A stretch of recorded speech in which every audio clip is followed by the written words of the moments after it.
Good morning students, welcome you in our physics class. And in last lecture we solved some numerical problem based on the gravitation law, and today we again solve some numerical problem based on the gravitation law. Now question number 1. How does the force of gravitation between two objects change when the distance between them is reduced to half? Now students, जैसे हमें मालूम है जब हम किसी numerical को solve करते हैं तो हमें आपको ये चेक करना होता है कि हमें क्या कंडीशन गिवन है. तो now the distance is reduced to half, यानी हमने क्या किया है, जो डिस्टेंस थी दो फोर्स की ग्रेविटेशन फोर्स के बीच में क्या फार्मूला है, Gm1 m2 अपॉन r². अब इस क्वेश्चन में हमें क्या गिवन है कि डिस्टेंस जो है वो पहले की हाफ कर दी है. तो हमने क्या किया है, डिस्टेंस जो है वो न्यू डिस्टेंस मान ली r2 और पहली डिस्टेंस हमने मान लिया r1 और r1 का हमने क्या कर दिया है हाफ. तो क्लियर, रिड्यूस टू हाफ, हमने डिस्टेंस को पहले का हाफ कर दिया. तो हम अपने फार्मूले को दो कंडीशन के अंदर मान लेते हैं. पहली कंडीशन जब हमारे पास जो ओरिजिनली गिवन है F1 Gm1 m2 upon r1 and condition number 2 F2 Gm1 m2 upon r2 square. In this case, only distance is changed, mass is same. That is, पहले केस में मास m1 है, दूसरे case में मास m1, पहले case में मास m2, दूसरे case में मास m2. Now substitute the value of r2.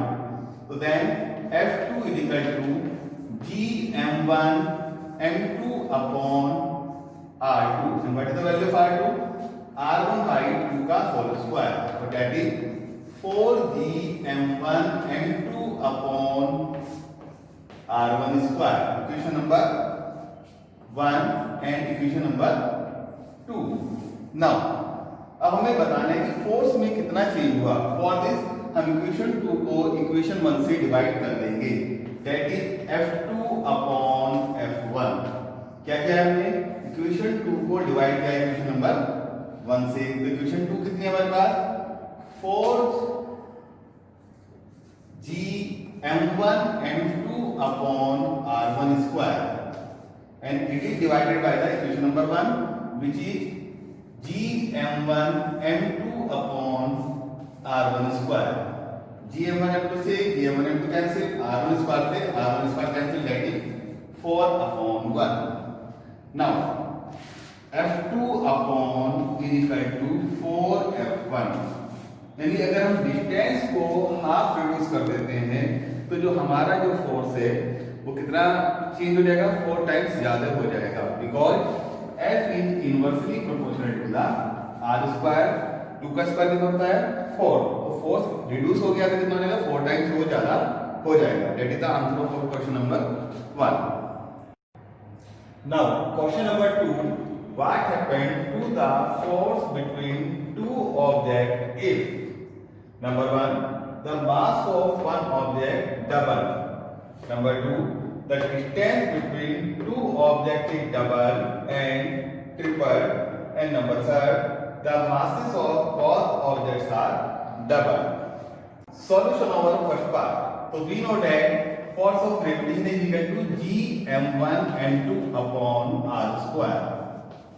Now for short condition we write in F1 is equal to Gm1 m2 upon r². Now the mass of one object is double. So now new mass of one object, that is हमने इसको consider कराया है, जो m1 है उसका mass change हो गया तो हमने इसे ले लिया m1 डैश और वो पहले का डबल हो गया. That is 2 into m1. कितना हो गया, पहले का डबल. तो उससे फोर्स में क्या चेंज आएगा, that is given by the F2. F2 is equal to Gm1 dash m2 upon r². In this case only mass 1 change हुआ है, m2 और r की वैल्यू में कोई चेंज नहीं आया है. तो हमारे पास कितना हो जाएगा, twice m1 m2 upon r² or into G.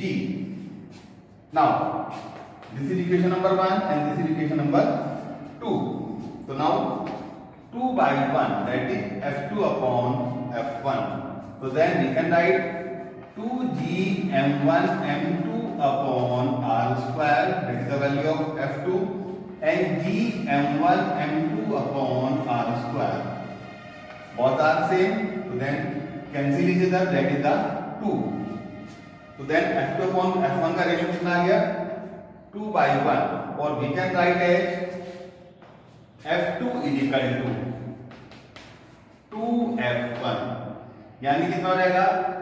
जो फोर्स है अब वो पहले का 2 टाइम्स हो जाएगा. That is the solution of our first part. Now the solution of our second part. Now in the second part the distance between the two object is double. कितनी कर दिया हमने इसको?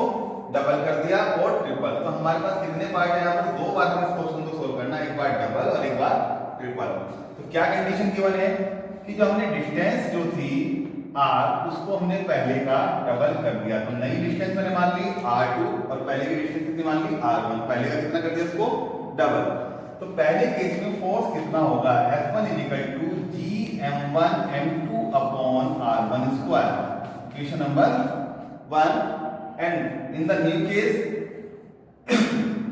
F gm1 m2 upon r2 square.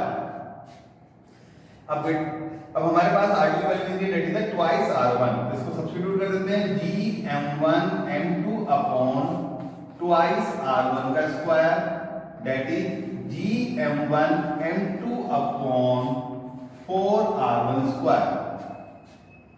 Now this is our equation number 2. तो now अब हमें बताना है कि फोर्स F2 में कितना चेंज आया. Force is 2 divided by the 1 and F2 upon F1, that is gm1 m2 upon 4r1 square. कितना है हमारे पास? 4r1 square और upon gm1 m2 upon r1 square. तो नाउ कैंसिल r1 स्टार से r1 square cancel. तो then कितना हो जाएगा? F2 upon F1, that is 1 by 4, और F2 is equal to F1 by 4. यानी जो हमारा जो नया फोर्स है वो डिस्टेंस के डबल कर देने पर उस पहले वाले फोर्स का 1/4 रह जाएगा. That is our solution of question number 2 and part A. In this part the triple. कितना किया है हमने? डिस्टेंस को ट्रिपल कर दिया है. तो सिर्फ डिस्टेंस में चेंज हुआ. तो पहली कंडीशन क्या बनेगी हमारे पास? F1 is equal to gm1 m2 upon r1 square, and for the second case F2 is equal to gm1 m2 upon r2 square, और r2 हमारा कितना हो गया इस बार? 3r1, that is F2 is equal to gm1 m2 upon 3r1 का square, और that is gm1 m2 upon 9r1 square. Equation number 2. So now again 2 by 1, that is कितना है हमारे पास? F2 upon F1 is equal to gm1 m2 upon 9r1 square upon equation number 1 gm1 m2 upon r1 square. तो cancel. तो F2 upon F1 is equal to 1 upon 9 on F2 is equal to 9 upon F1 upon 9. यानी जो नया force है वो पुराने force का 1 by 9 times रह जाएगा. This is the solution of our part number 2. Now solution of third part. In this case the mass of the both object are double. Third part में हमने क्या कहा है? जो मास जो है m1 और m2, उनका जो न्यू मास है दैट इज हमने मान लिया m1 डैश और m2 डैश, वो पहले के डबल कर दिए गए हैं. m1 जो न्यू मास है हमारे पास वो पहले का डबल हो गया, और जो m की जो न्यू मास है वो पहले का डबल हो गया। क्लियर? तो now for condition 1 F is equal to Gm1 m2 upon r1 square, equation number 1, and F2 is equal to Gm1 dash m2 dash upon r2, but in this case r2 में कोई change नहीं हुआ है, तो हमारे पास r2 किसके बराबर हो गया? r2 is equal to r1. तो now substitute this value f2 is equal to g m1 dash that is twice m1, m2 dash that is twice m2, और डिस्टेंस में कोई चेंज नहीं है तो that is यहां पर r2 स्क्वायर है हमारे पास, that is r1 square. Clear? तो now f2 is equal to 2 into 2 that is 4Gm1 m2 upon r1 square, equation number 2.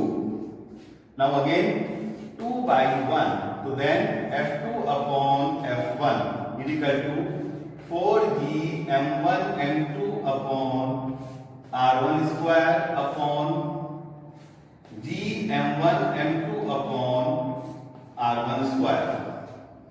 Now कितना हो जाएगा हमारे पास?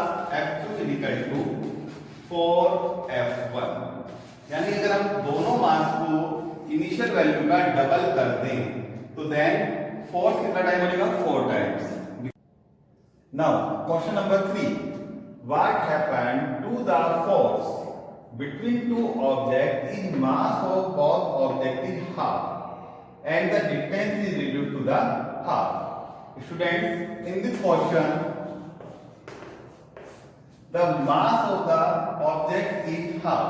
मास जो है हमारे पास वो पहले का, तो हमने पहले मास मान लिया m1 और दूसरे ऑब्जेक्ट का मास मान लिया m2, तो जो नया मास है वो पहले का हाफ हो गया. तो सिमिलरली m2 डैश कितना हो गया हमारे पास? m2 by 2, and the distance is also reduced to the half. Distance को भी हमने हाफ कर दिया. अगर हमारे पास पहली डिस्टेंस है r1, तो जो न्यू डिस्टेंस है that is the r1 by 2. तो now what happened on the force? Force पर क्या इफेक्ट पड़ेगा? तो for m1 m2 and r1 the formula is given f1 is equal to Gm1 m2 upon r1 square, equation number 1, and for the new condition that is f2 Gm1 dash m2 dash and r2 square. Now substitute the value of m1 dash m2 dash and r2 square. So now we have f2 is equal to g, m1 की value कितनी होगी? पहले की half, that is m1 by 2, m2 by 2 and r1 by 2 का whole square.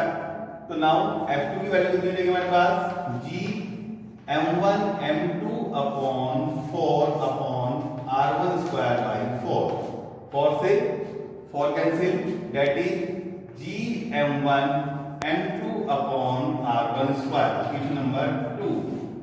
Now divided 2 by 1, तो then f2 upon f1, that is Gm1 m2 upon r1 square upon Gm1 m2 upon r1 square. दोनों same है तो cancel हो जाएंगे. तो हमारे पास value कितनी आ गई? f2 is equal to f1. तो मीनिंग क्या हुआ? यदि हम मास दोनों का पहले से हाफ कर दें और डिस्टेंस को भी हाफ कर दें तो हमारे फोर्स को कोई भी इफेक्ट नहीं पड़ेगा और हमारे दोनों फोर्स कैसे रहेंगे? सेम रहेंगे. That's all for today, student. हम आपको इन क्वेश्चन के साथ में प्रैक्टिस शीट दे रहे हैं. अगर कोई आपको प्रॉब्लम है आप वर्किंग आवर्स में हमारे से कांटेक्ट कर सकते हैं. Thank you very much.